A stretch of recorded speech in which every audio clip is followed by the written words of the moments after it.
Captain Jake Morrison stood on the bridge of the New Horizon and watched the stars through the main screen. His ship was one of the newest human research vessels in the fleet. It had been 50 years since humans joined the Galactic Coalition, and Jake still remembered the stories his grandfather told about first contact. Back then, humans were the new kids on the block and everyone treated them like children who did not know how the galaxy worked. The galaxy had three major powers that ruled everything. The Zephyons were a race of tall blue beings who solved every problem with logic and math. They built their ships in perfect geometric shapes and their wars followed precise mathematical formulas. The Corthic Empire was different. They were large warrior beings covered in thick armor plating that grew from their skin. They loved battle and honor above all else. Their wars were like giant sporting events with rules that everyone followed. The Veltar Collective was the oldest race in the galaxy. They looked like floating jellyfish made of pure energy, and they had been around for millions of years. When they fought wars, they used ancient machines that were older than most star systems. Jake had studied all three races during his time at the Academy. Each one had their own way of fighting, but they all followed the same basic rules. Wars had clear goals. Battles happened in specific places. There were limits to what weapons you could use and how many civilians could be hurt. It was all very organized and predictable. The aliens had been doing this for thousands of years and they had it down to a science. The humans were different, though. Jake knew this even if the aliens did not understand it yet. Humans came from a world that had tried to kill them over and over again. Ice ages had frozen the planet. Asteroid impacts had blocked out the sun. Volcanoes had poisoned the air. Disease had wiped out most of the population multiple times. Other races came from stable worlds where the biggest threat was running out of food or having too many babies. Earth had taught humans that everything could end at any moment without warning. A loud beeping sound interrupted Jake's thoughts. His communications officer turned around with a worried look on her face. "Captain, we are getting a signal from the outer rim." "It's not from any coalition ship." Jake walked over to her station. "Put it on the main screen." The image that appeared made everyone on the bridge go quiet. The beings on the screen were unlike anything they had ever seen. They looked like a cross between insects and machines with multiple arms and glowing red eyes. Their ship was massive and covered in what looked like organic growth. "We are the Devourers," the alien said in a voice that sounded like grinding metal. "We have come to this galaxy to feed. All biological matter will be consumed within one.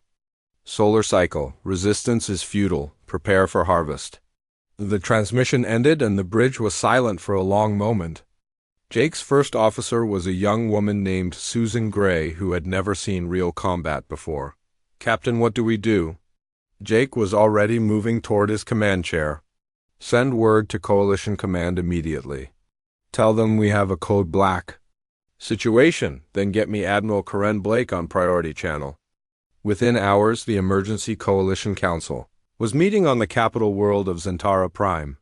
Jake watched the proceedings from his ship through a secure link. Ambassador Lisa Carter represented humanity at the table with the alien leaders. She was a small woman with gray hair, but Jake knew she was tougher than most soldiers he had served with. The Zephyrian representative was calculating probabilities on a holographic display. "Based on the transmission data, the enemy has approximately 15,000 ships. Our combined fleets number 22,000 vessels. Standard tactical doctrine suggests a 47% chance of victory if we engage them at the rim, before they can establish supply lines." The Corthic general slammed his massive fist on the table. "We will meet them in glorious battle. Our warriors have been preparing for a worthy enemy for decades. This is what we live for." The Veltar spoke in their musical telepathic voice that was translated for the others. "Our ancient war machines have slept for 3,000 years. It is time to wake them. These Devourers will face weapons older than their civilization." Ambassador Carter listened to all of this and then cleared her throat. "With respect to our allies, humanity would like to request access to our contingency protocols." The room fell silent. The Zephyrian tilted his head in confusion. "Contingency protocols? You mean emergency evacuation procedures?" Not exactly, Carter said calmly. We mean our preparation systems for species-level extinction events. The Corthic general laughed so hard his armor plates rattled. Humans and your paranoia. You have been in space for barely 200 years and you think you understand warfare better than races that have been fighting for millennia. The Veltar's response was more polite but equally dismissive. Young species often overcompensate for their inexperience with excessive preparation. Your caution is admirable but unnecessary. This is simply another war. Carter opened a sealed case and pulled out a datapad. I would like to present some classified information about human military capabilities. She activated the pad and holographic displays filled the air above the table. The aliens stared in confusion at what they were seeing. There were ship designs they had never seen before, manufacturing facilities that did not appear on any star charts, weapon systems that operated on principles they did not recognize. These are not your current fleet specifications, the Zephyrian said slowly. No, Carter replied. These are our contingency assets. Systems we have been building and maintaining for over 200 years. Military infrastructure designed not for conquest or defense but for survival. The displays showed massive automated shipyards hidden throughout human space. Manufacturing centers built inside asteroids that could operate for decades without any external support. Weapon systems designed to function even if every human in the galaxy was dead. Most shocking of all were the deep space monitoring stations that had been mapping escape routes to other galaxies for over a century. This is impossible, the Corthic general said. No species builds this level of redundancy. The resource cost alone would bankrupt your entire civilization. Carter smiled for the first time since the meeting started. That is where you are wrong, General. We have not been building this as a luxury. We have been building it as a necessity. Humans learned long ago that extinction is not a possibility. To prepare for it is an inevitability to survive. The first reports started coming in before the meeting ended. Devourer scout fleets had reached the Outer Rim and were attacking coalition border stations. The battles were not going well. These enemies did not follow any of the rules of galactic warfare. They did not take prisoners. They did not negotiate. They simply consumed everything in their path and moved on to the next target. Jake watched the tactical displays as 3 star systems went dark in the span of 6 hours. Each one had been defended by coalition forces using standard military doctrine. Each one had been completely overrun without slowing the enemy advance at all. Dr. Paul Rodriguez appeared on the secure channel from Earth. He was the head of human strategic planning and one of the few people who knew the full extent of human preparations. Captain Morrison, you are hereby authorized to begin implementation of Protocol 7. All human assets are to switch to extinction mode effective immediately. Jake felt a chill run down his spine. Protocol 7 was something every human officer knew about but hoped they would never see. It was the protocol for when the survival of all galactic civilization was at stake. Understood, sir, Jake replied. What about our allies? They will learn, Rodriguez said grimly. Humans have been preparing for this day for over 2 centuries. While other species built for peace, we built for the day when peace would end forever. As Jake gave the orders to his crew, he thought about what was coming. The aliens thought they understood humans, but they had only seen the surface. They had seen human diplomats and traders and scientists.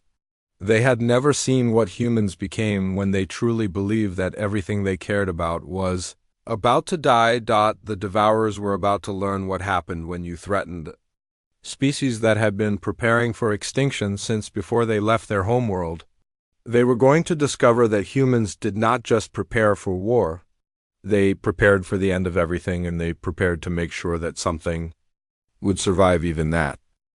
Admiral Karim Blake stood in the command center deep beneath the surface of Earth and watched as systems that had been sleeping for decades came to life. The authorization codes she had just entered were older than she was. They had been created back when humans first reached the stars and realized how dangerous the galaxy could be.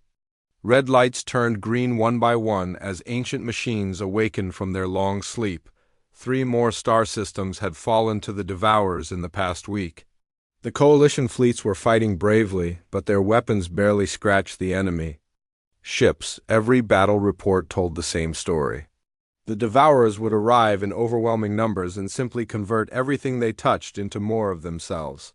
Ships, planets, space stations, even the crews fighting against them all became part of the enemy fleet. Karen had seen this coming for years.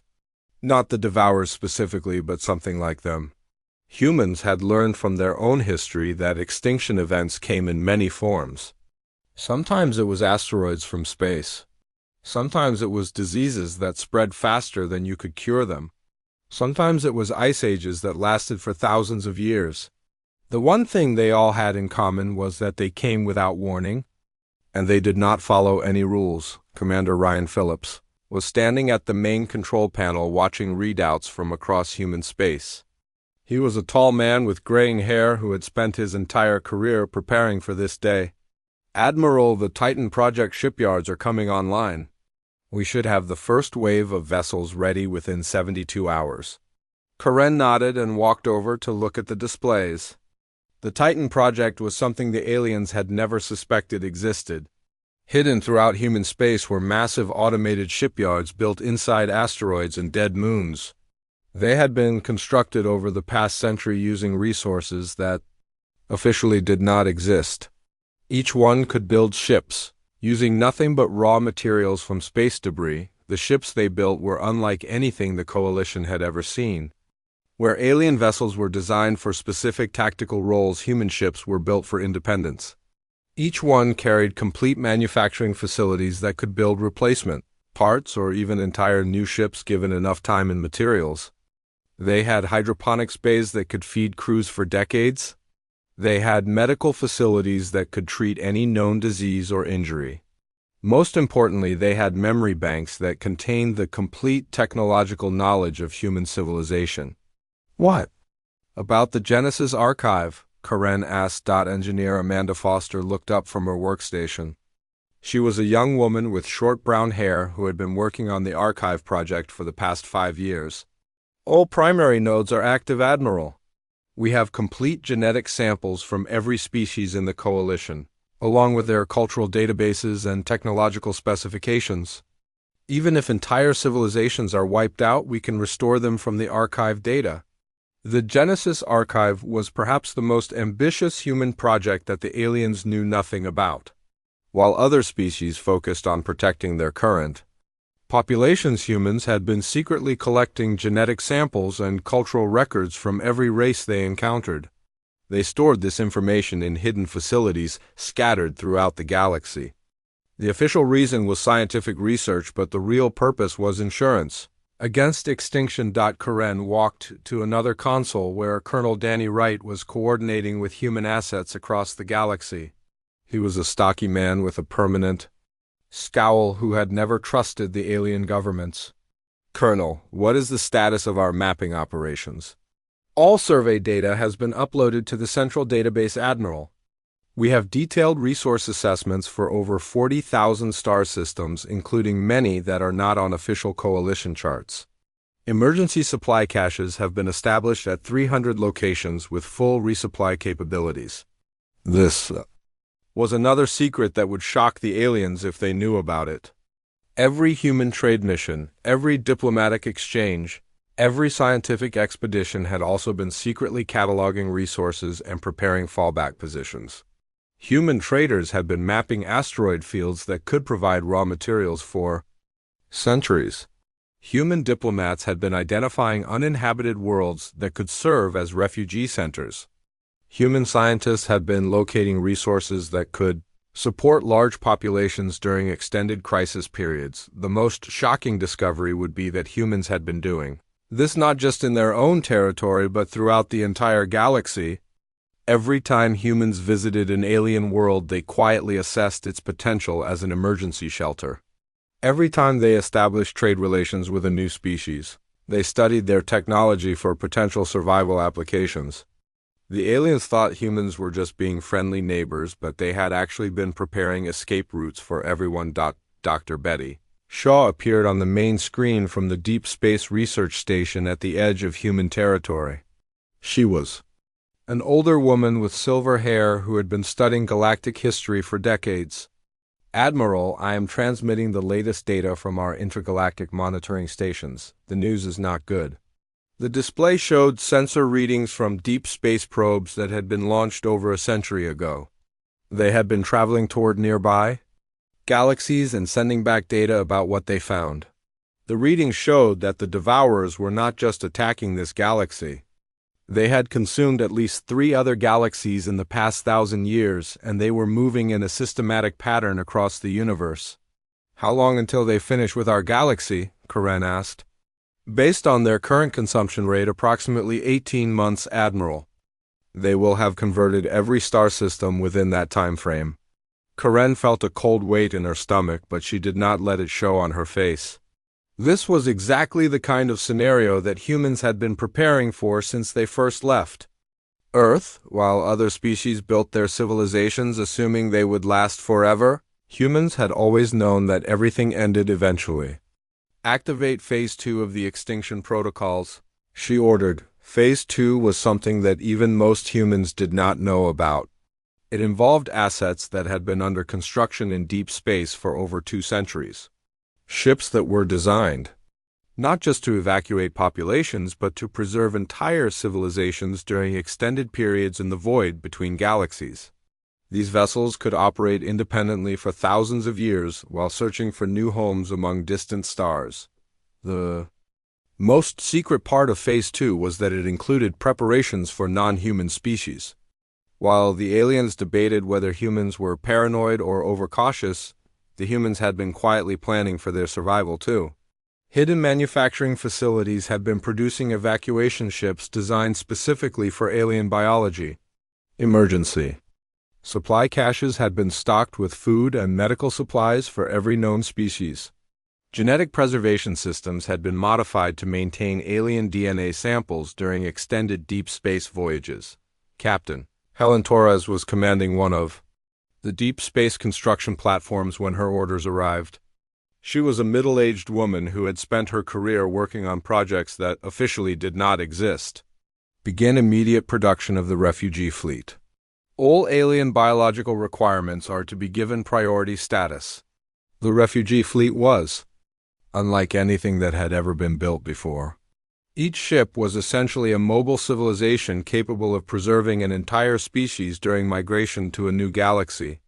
They contained complete ecosystems designed for alien biology. They had manufacturing systems that could produce anything the refugees might need. They had educational facilities that could maintain alien cultures and knowledge during the journey. Most importantly, they had the capability to establish new colonies when suitable worlds were found, as reports continued to arrive about Devourer advances. Karen realized that the aliens still did not understand what was happening. They were still thinking in terms of conventional warfare with clear objectives and acceptable losses. They were deploying their fleets to defend specific worlds and trying to establish defensive lines that could not be broken. Humans had learned long ago that extinction events did not care about defensive lines or strategic objectives. When something wanted to kill everything you cared about, the only rational response was to make sure that something survived even if everything else died. The aliens were fighting to win the war, but humans were fighting to ensure that there would be someone left to remember that the war had happened. The final piece of Phase 2 was the most disturbing. Project Infinity was a theoretical research program that had been running for over 50 years. It was designed to develop technologies that could preserve consciousness and civilization even after the heat death of the universe itself. While other species worried about the next few decades, humans were preparing for scenarios trillions of years in the future. As Karen watched the status displays update, she knew that the aliens would soon learn what humans really were. They thought they were dealing with a young, aggressive species that built too many weapons and worried too much about threats that might never come. They were about to discover that humans were the only species in the galaxy that had achieved spaceflight while genuinely believing that their own extinction was not just possible but inevitable. The Devourer main fleet emerged from hyperspace like a plague of metal locusts stretching across the darkness between stars. Captain Helen Torres watched the tactical display from her command ship and felt her blood turn cold at the numbers scrolling. Across the screen, 2 million enemy vessels had just appeared at the edge of Coalition space, and they were moving toward the core worlds in a pattern that would consume everything in their path. The Coalition's greatest fleets moved to intercept them using battle plans that had worked for thousands of years. The Zephyrian mathematical formations positioned their ships in perfect geometric patterns designed to maximize firepower efficiency.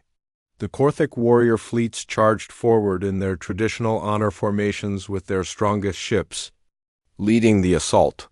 The Veltar ancient constructs awakened from deep sleep and moved into positions that had been successful in wars older than most civilizations. It took less than 6 hours for them all to die. Helen watched the battle reports stream in with growing horror. The Devourer ships did not fight like any enemy the galaxy had ever seen. They did not try to destroy Coalition vessels with weapons. Instead, they simply touched them and began converting the ships and crews into more Devourers. Alliance Captain Mark Collins had sent his final transmission just as his ship was being consumed. His crew was screaming in the background as their own bodies turned against them and became part of the enemy. The quantum conversion technology was unlike anything in Coalition databases. It operated on principles that made conventional shields and armor completely useless. Matter itself was being rewritten at the subatomic level faster than any defense system could respond.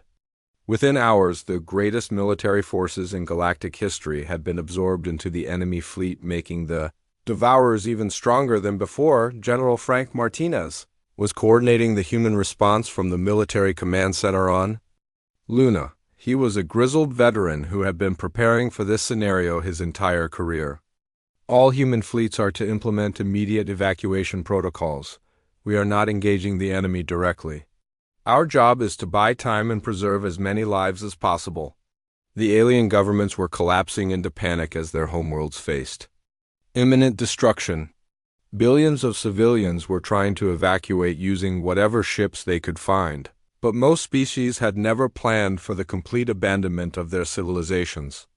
Their evacuation procedures were designed for local disasters, not galactic extinction events. That was when the aliens discovered what humans had really been building all these years. Captain Helen Torres led the first wave of human evacuation. Ships into Zephyrian space, just as the Devourer scouts reached the outer colonies. The aliens stared in amazement at vessels unlike anything they had ever seen. These were not military ships or cargo haulers, but mobile civilizations designed to preserve entire populations for indefinite periods in deep space. Each evacuation vessel was larger than most space stations and contained complete ecosystems, specifically designed for alien biology. The Zephyrian refugees found hydroponic gardens that could grow their native foods using recycled materials. Medical facilities had been equipped with treatments for every known Zephyrian disease and genetic therapy systems that could maintain their population's health during extended space travel. Most shocking of all were the educational systems that contained the complete cultural and technological heritage of Zephyrian civilization. "How did you know what we would need?" asked Director HFY as his people boarded the massive Arc ships. Helen looked at the elderly Zephyrian leader with tired eyes. "We have been studying your people for 50 years, sir. Not just your technology and your politics, but your biology and your culture and your history. We knew that someday we might need to preserve your civilization when your own government could not." Dr. Betty Shaw was overseeing similar evacuations in Korthic space, where the warrior culture was struggling to understand what was happening.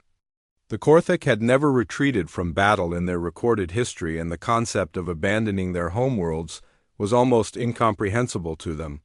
But as the Devourer fleets consumed world after world, even the proudest warriors began to understand that this was not a battle that could be won through courage and honor. The human evacuation ships, designed for Korthic biology, were built like mobile fortresses with training facilities that would allow the warriors to maintain their combat skills during the journey to a new home. The ships contained genetic banks with embryos from every Korthik bloodline and cultural preservation. Systems that would ensure their traditions survived even if their original worlds were destroyed. Why would humans preserve our warrior culture? Asked General Korthak as he watched his people board the Ark ships. We have been your rivals for decades. Betty smiled sadly at the massive alien warrior. Because diversity makes civilizations stronger, General. Humans learned long ago that we are better when we preserve different ways of thinking and living. Your warrior culture has value that should not be lost to the universe. The Veltar evacuation was the most complex because their energy-based biology required completely different life support systems. Human engineers had spent decades developing containment fields that could preserve Veltar consciousness during extended space travel. The Ark ships assigned to them contained meditation chambers that replicated the energy patterns of their original homeworlds, and memory crystals that could store millions of years of their ancient wisdom. But the most shocking revelation came when Dr. Carol Murphy activated the deep storage network. Hidden throughout the galaxy in facilities that predated human contact with other species were massive preservation centers containing genetic samples and cultural records from every known civilization. Even if entire species were completely consumed by the devourers, they could be restored from these secret archives. You have been collecting our genetic material without permission? Accused the Veltar elder. Telvaran, when the truth was revealed. Carol looked at the shimmering energy being with complete honesty. Yes, we have. Every medical scan, every cultural exchange, every diplomatic meeting has been an opportunity to preserve samples of your people. We considered it the most important work we could do. The aliens were horrified and amazed in equal measure as they learned the true scope of human preparation. While their own governments had focused on building bigger fleets and stronger weapons, humans had been quietly working to ensure that something would survive no matter what happened. They had treated galactic civilization not as a permanent achievement, but as a precious treasure that needed constant protection. Engineer Patricia Lee was overseeing the activation of emergency protocols that the aliens had never suspected existed. Manufacturing systems hidden in asteroid belts began producing supplies for the evacuation fleets. Deep space monitoring stations started broadcasting navigation data for escape routes to other galaxies. Automated beacons began transmitting cultural and historical records that would allow future generations to understand what had been lost. The devourers encountered their first surprise when they reached the human colonies in the Outer Rim territories. Instead of finding populations to consume, they discovered worlds that had been completely evacuated within hours, leaving behind only automated defense systems. But these were not weapons designed to destroy the enemy. They were systems designed to poison any force that tried to consume them. Commander Lavra Jackson had overseen the development of the nanite defense networks that were now activating across human space. When the devourers tried to convert human technology, they found that it fought back from within. Microscopic machines designed to survive and spread through any known form of matter began corrupting the enemy conversion process from inside their own ships. Admiral Nathan Brooks was coordinating the most ambitious part of the evacuation from his command ship in deep space. The Lighthouse Protocol involved launching automated beacons beyond the galaxy that would continue broadcasting the locations of refugee fleets for millions of years. Even if every human died and every evacuation ship was destroyed, future explorers would know where to find the preserved remains of galactic civilization. Why go to such lengths? Asked the Zephyrian scientist Zephyrin, who was working alongside human researchers. If we all die, what does it matter whether future beings remember? U.S. Nathan looked out at the stars where evacuation fleets were carrying the last survivors of dozens of civilizations toward uncertain futures in distant galaxies. Because someone should know that we existed. Someone should know that we tried to build something beautiful and that we fought to preserve it when the darkness came. The universe is vast and empty, and most of it will never know that intelligence existed here. But if we do our job right, at least some small part of it will remember. as the evacuation fleets disappeared into hyperspace carrying millions of refugees toward new homes. Among distant stars, the humans began preparing for the final phase of their plan. The aliens thought the evacuation was humanity's ultimate goal. But they were wrong. The evacuation was just buying time for the real solution. The galaxy was dying, and Captain Steve Anderson watched it happen from the bridge of his evacuation ship as another star system disappeared from the navigation charts. The Devourers had consumed half of known space in just 3 months, and their appetite showed no signs of slowing down. Behind him in the passenger compartments were 30,000 Korthic refugees who had never imagined they would spend their lives fleeing through the darkness between galaxies. Steve had been commanding evacuation operations for the past 6 weeks, and he was beginning to understand why the aliens looked at humans with such strange expressions. Every refugee ship in his fleet was not just a transport vessel but a complete mobile civilization. The Korthic warriors who had lost their homeworld were discovering that humans had been planning for their survival in ways their own government never had. Engineer Patricia Lee was showing a group of Korthic engineers through the manufacturing sections of the ship. The aliens stared in amazement at automated systems that could produce everything from weapons to medical supplies, using nothing but recycled materials and energy from the ship's fusion reactors. Your vessel can operate independently for how long? Asked Chief Engineer Corville. Patricia smiled at the massive armored alien who towered over her. Indefinitely, sir. This ship was designed to support your population for thousands of years if necessary. We can manufacture replacement parts for every system on board. We can grow food specifically designed for Korthic biology. We can even produce new weapons and armor using your traditional forging techniques. The Korthic engineer shook his head in disbelief. But why would humans build ships for our survival when you could have used those resources for your own people? Because preserving your culture makes the universe a richer place, Patricia replied. Humans learned long ago that diversity of thought and experience is the key to long-term survival. If only one way of thinking survives, then civilization becomes weak and vulnerable. Dr. Carol Murphy was having similar conversations with Veltar, refugees on another ship in the fleet. The energy beings were fascinated and disturbed by the human approach to preservation. Their own culture had survived for millions of years by maintaining perfect stability and avoiding unnecessary risks. The idea that younger species would plan for their preservation was completely outside their experience. You have created meditation chambers that replicate our homeworld energy patterns, observed Elder Telvaran as she floated through the specially designed sections of the human ship. This level of preparation suggests you have been studying us for far longer than we realized. Carol nodded as she checked the readings on the containment fields that kept the Veltar consciousness stable during hyperspace travel. We have been collecting data about your people since our first contact 50 years ago. Not for conquest or exploitation, but for preservation. We knew that someday we might be the only ones in a position to save your civilization. The most shocking discovery for the refugees was that humans had been psychologically preparing for this scenario since childhood. While other species were experiencing devastating trauma from losing their homeworlds, humans adapted to nomadic existence with surprising ease. Their educational systems had been teaching children about impermanence and survival for generations. Commander Ryan Phillips was working with Zephyrian scientists to establish new research facilities on the evacuation ships when one of them asked the question that had been troubling all the refugees. How are your people handling the loss of Earth so calmly? We have observed that humans show less emotional distress than other species despite losing everything. Ryan paused in his work on the scientific equipment and looked out at the stars streaming past the ship's windows. Because we never expected it to last forever. Human children learn from an early age that everything ends eventually.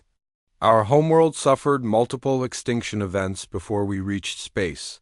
We know that even Earth will be consumed by our sun in a few billion years. Planning for loss is just part of being human. The Zephyrian scientists processed this information with the same logical approach as people applied to all problems. So your species achieved spaceflight while believing your own extinction was inevitable. Not just inevitable, but likely, Ryan confirmed. That is why we build everything with redundancy and backup systems. That is why we preserve genetic samples and cultural records. That is why we never assume that any location or situation is permanent. Other species see this as paranoia, but we see it as basic common sense. Admiral Nathan Brooks was coordinating the overall evacuation from his flagship when reports started coming in about devourer attacks on the refugee fleets. The enemy had learned that simply consuming worlds was not enough to eliminate their prey. They were now sending hunter fleets to track down the escaping populations, but the devourers were discovering that human evacuation ships were not helpless targets. When enemy scouts found the refugee fleets, they encountered defensive systems. Unlike anything they had faced before, the human ships did not try to outfight the attackers. Instead, they used tactics designed to ensure that something would survive even if the defenders were destroyed. Captain Helen Torres was commanding the rear guard when the first hunter fleet caught up with her ships. She watched as enemy vessels began their quantum conversion attacks on her escorts, but instead of panicking, she activated protocols that had been planned decades in advance. All ships implement Scatter Protocol 7. Upload memory cores to the beacon network and prepare for emergency reproduction. The Scatter Protocol was another human innovation that amazed the alien refugees. When threatened with destruction, the evacuation ships would break apart into smaller vessels that could operate independently.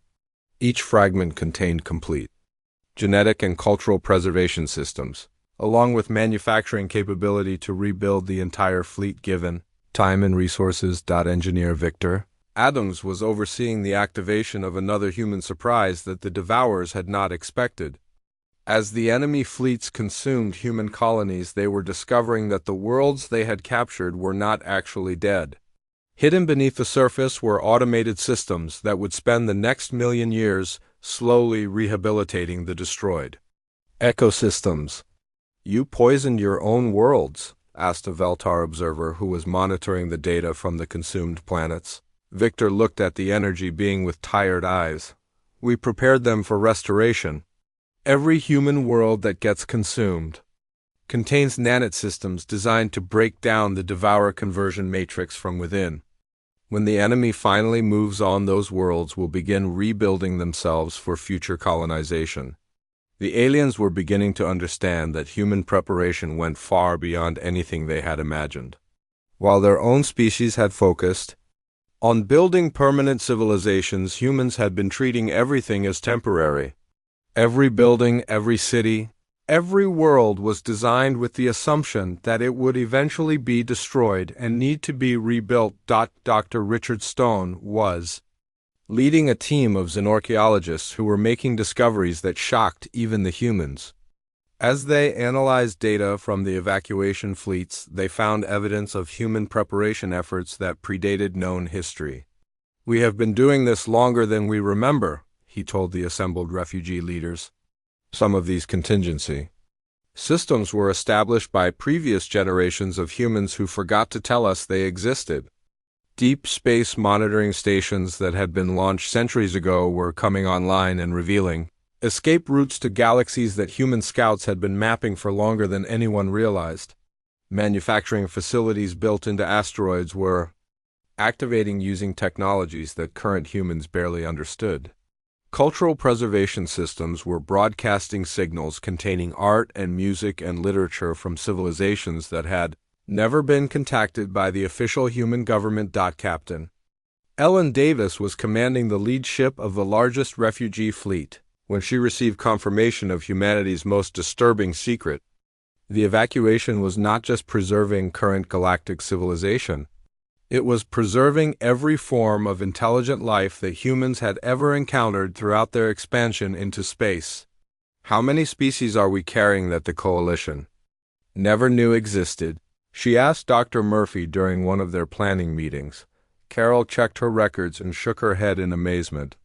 "At least 47 that we know of," Humans have been making contact with isolated civilizations for over a century and collecting genetic samples and cultural records without reporting them to galactic authorities. We were building our own private database of intelligence in the universe. As the refugee fleets jumped through hyperspace toward distant galaxies, the aliens were forced to confront a disturbing truth about their human allies. While they had been building governments and trade, networks and military alliances, humans had been quietly preparing for the day when all of it would end. They had joined galactic civilization not to find safety, but to ensure that the concept of civilization itself would survive whatever came next. The Devourers had made a fundamental error in their assessment of this galaxy. Director Carl Thompson stood in the deepest command bunker ever built by humans and watched as readouts confirmed that 90% of the galaxy was now under Devourer control. The evacuation fleets carrying billions of refugees were already crossing into the void between galaxies, but Carl knew that running away was never the final plan. While other species focused on preserving their populations, humans had been building something else entirely. The command center was located in deep space, far from any inhabited world, inside an asteroid that had been hollowed out over 2 centuries ago. Nobody except the highest levels of human leadership knew it existed. The facility had been constructed in complete secrecy, using resources that officially had never been allocated and technologies that were not supposed to exist. Everything about Project Reset violated every treaty humans had signed with their galactic allies. Engineer Amanda Foster was monitoring systems that stretched across half the galaxy as she prepared to activate weapons that had been under construction since before humans joined the coalition. Director, all primary nodes are showing green status. The quantum destabilization network is ready for activation. Carl walked over to look at the tactical display that showed the true scope of human preparation. While the aliens had been building fleets and armies, humans had been secretly constructing a weapon system designed to destroy the fundamental forces that held matter together. The reset weapon was not intended to defeat enemy ships or capture territory. It was designed to sterilize the entire galaxy and make it uninhabitable for any form of life. Commander Lavra Jackson was coordinating with the final evacuation fleets as they prepared to leave galactic space forever. She watched the tactical display showing Devourer forces consuming the last inhabited worlds and felt a cold certainty that this was the only way. All refugee ships report ready for final jump to Andromeda Galaxy. Estimated travel time is 3,000 years at maximum sustainable speed. The alien leaders in the evacuation fleets were horrified when they learned what humans were planning to do. Ambassador Lisa Carter was meeting with representatives from every species as she explained the final phase of human preparation. The reset weapon will unravel the quantum structures that allow matter to exist in stable forms. Every atom in the galaxy will be reduced to fundamental particles and then reassembled into basic hydrogen and helium. The Zephyrian representative was calculating the implications with growing alarm. You are proposing to commit genocide on a galactic scale. This will destroy not just the Devourers but every form of life that still exists in our home galaxy. Carter looked at the tall blue alien with calm eyes that had seen too much death in recent months. Yes, that is exactly what we are proposing. The Devourers cannot be defeated by conventional means. Their quantum conversion technology makes them effectively immortal as long as matter exists for them to consume. The only way to stop them permanently is to remove the matter they need to survive. The Korthic general was pacing back and forth in his mechanical armor as he tried to understand the human plan. But this means our homeworlds will be destroyed forever. Our ancient sites and monuments and burial grounds will all be erased from existence. The reset weapon will sterilize everything, Carter confirmed, but it will not destroy it permanently. The automated restoration systems will spend the next million years rebuilding planetary ecosystems using templates stored in our databases. When the process is complete, the galaxy will be ready for recodify. The Veltar Elder was floating in her containment field as she processed the enormity of what humans were suggesting.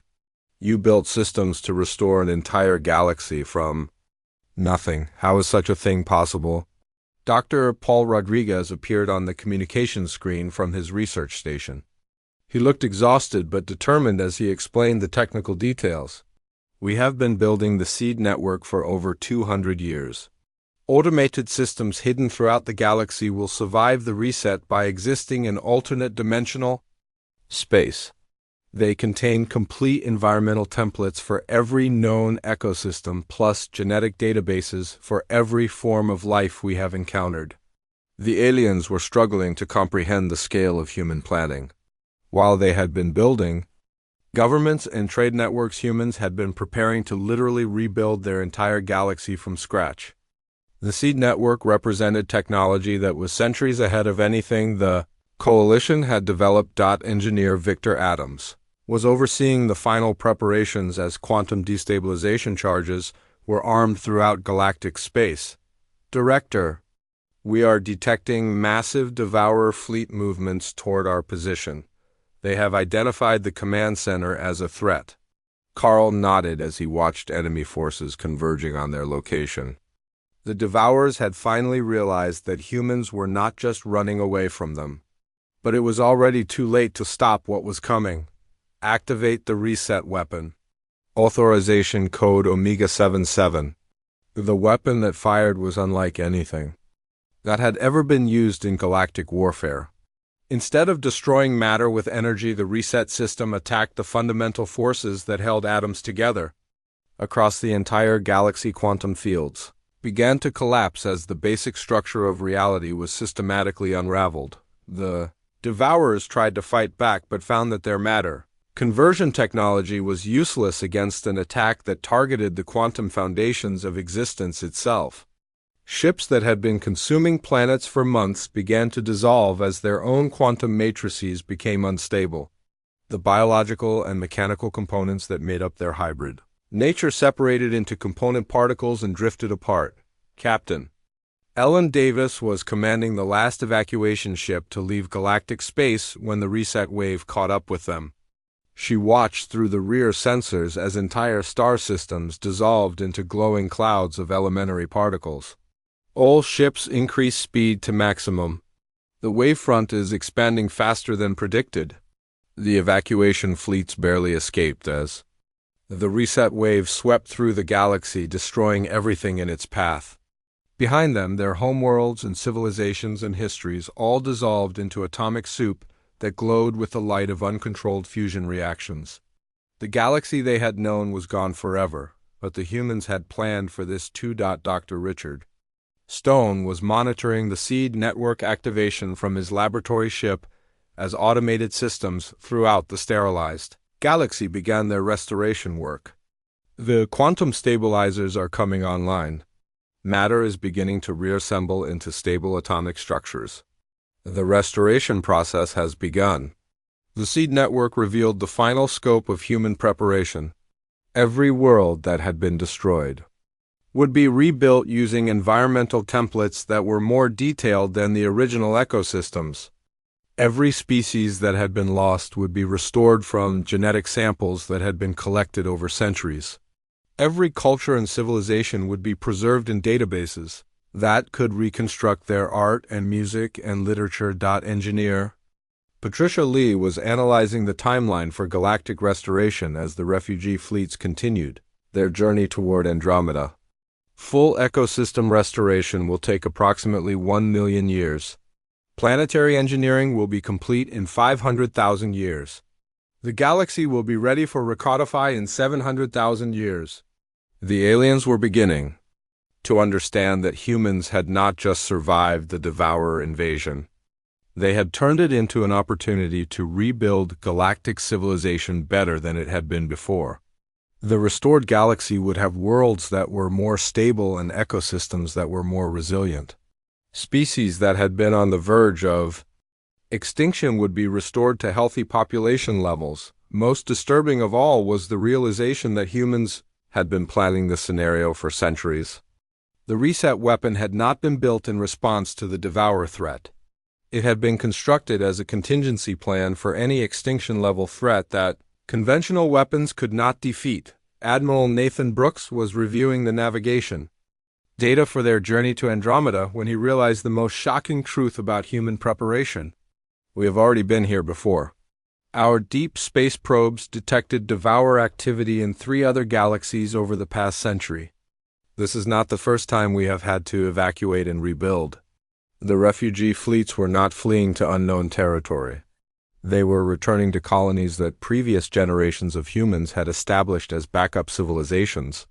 The cycle of evacuation and restoration and recodify had been repeated multiple times throughout human history. As the last ships disappeared into the void between galaxies, the Seed Network continued its patient work of rebuilding everything that had been lost. The Devourers were gone, but their defeat had cost everything. In 1,000,000 years, when the galaxy was ready for life again, the descendants of the refugees would return to worlds that had been restored to a perfection that surpassed anything that had existed before. The aliens finally understood what made humans different from every other species in the galaxy. They did not just accept that bad things could happen.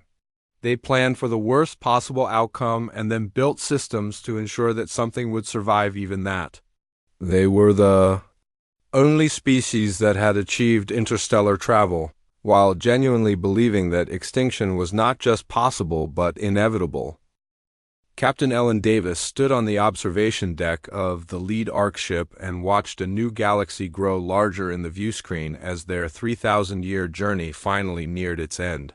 Behind her, the corridors were filled with beings who had been born during the long voyage between stars, children and grandchildren of refugees who had never seen the galaxy that had been their ancestors' home, but who carried its memories and their genetic code and cultural teachings. The Andromeda Galaxy spread out before them like a spiral of jeweled light against the cosmic dark. But Ellen knew that this was not an undestination for humanity. Deep space monitoring stations that had been transmitting data for centuries revealed that human scout ships had been exploring this galaxy for over 1,000 years before. The Devour crisis had even begun. Dr. Richard Stone was analyzing the incoming data streams from automated systems that had been waiting for their arrival. His hair was completely white now and his hands shook with age, but his mind was still sharp as he reviewed discoveries that proved humanity's preparations went deeper than anyone had imagined. Captain, we are receiving activation signals from terraforming operations that have been running for 800 years.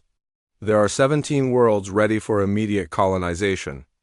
The aliens who had been born during the journey gathered around the displays, showing their new home with expressions of wonder and disbelief.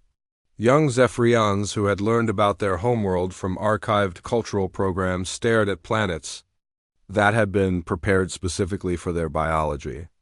Korthic warriors who had trained their entire lives for battles they had never fought watched as fortress worlds designed for their military traditions came online. Engineer Patricia Lee was coordinating with the automated systems that had been running without human supervision for nearly a millennium.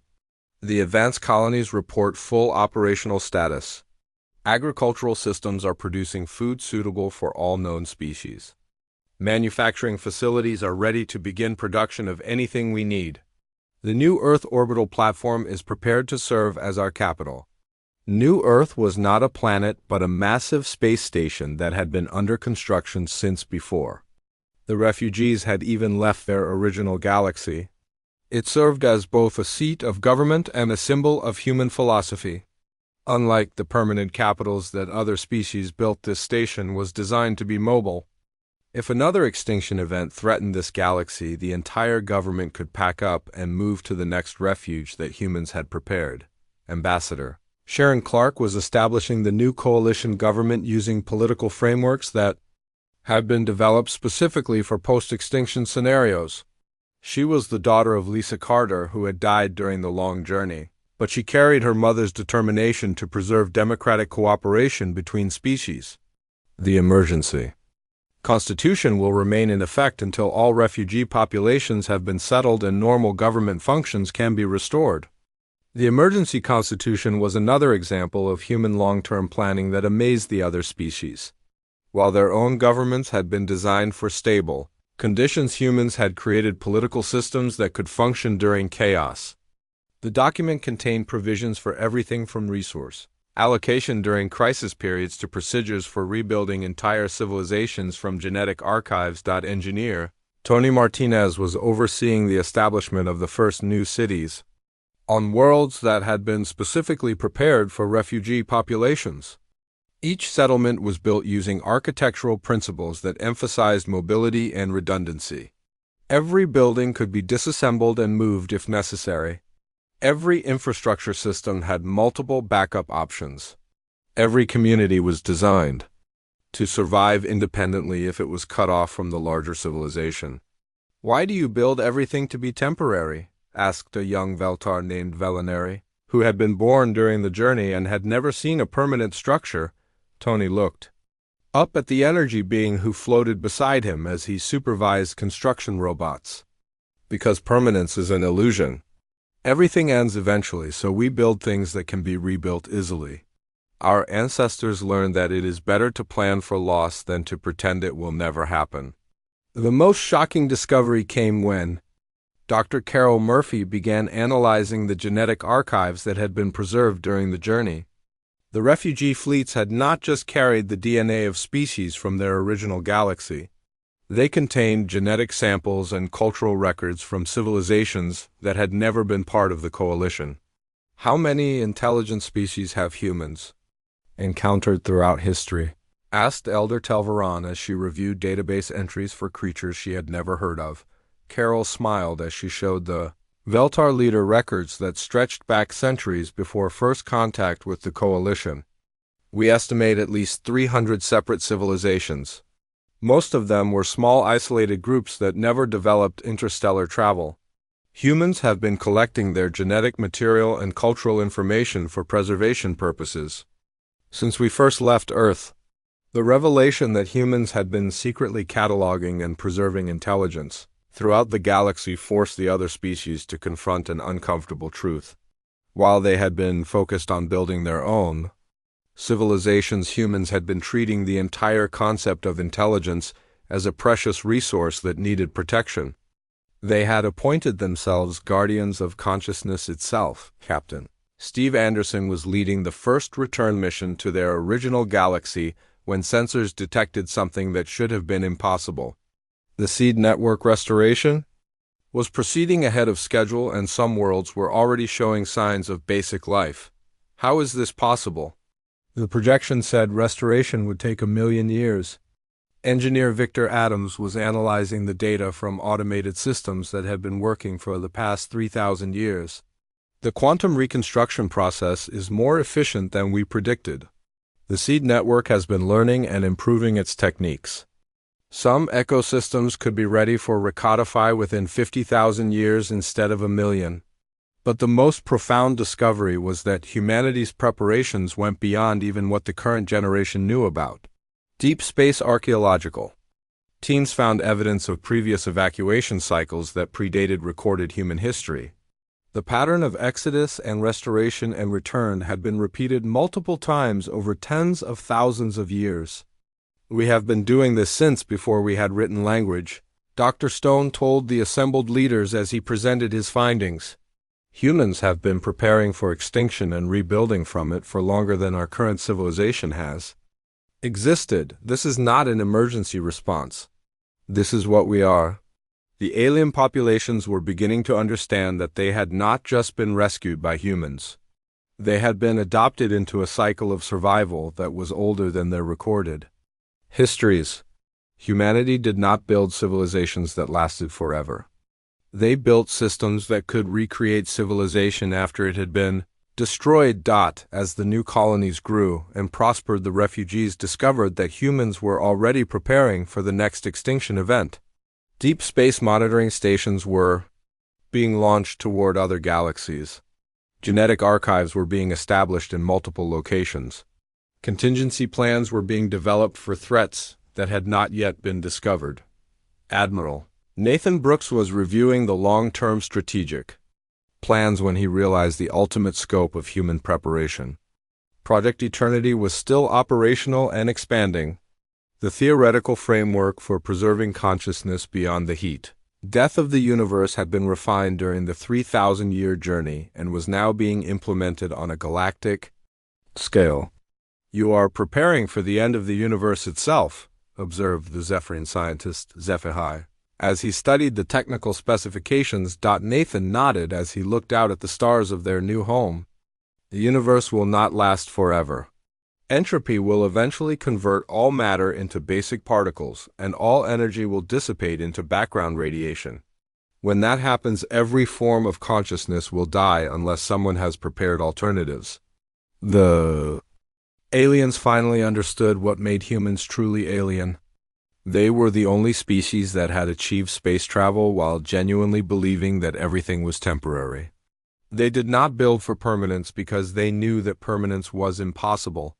Instead, they built systems that could preserve and recreate the things that mattered most. As the new galactic civilization took shape, humans quietly continued their deepest work. While other species celebrated their survival and focused on building new homes, humans were already preparing for whatever would threaten those homes next. They established secret research facilities dedicated to problems that would not emerge for billions of years. They launched exploration missions toward other universes in case this one became uninhabitable. The refugee populations gradually realized that they had not escaped extinction. They had joined something far more profound. They had become part of a species that treated survival not as a goal, but as a responsibility. Humans did not just preserve themselves. They preserved the concept of preservation itself.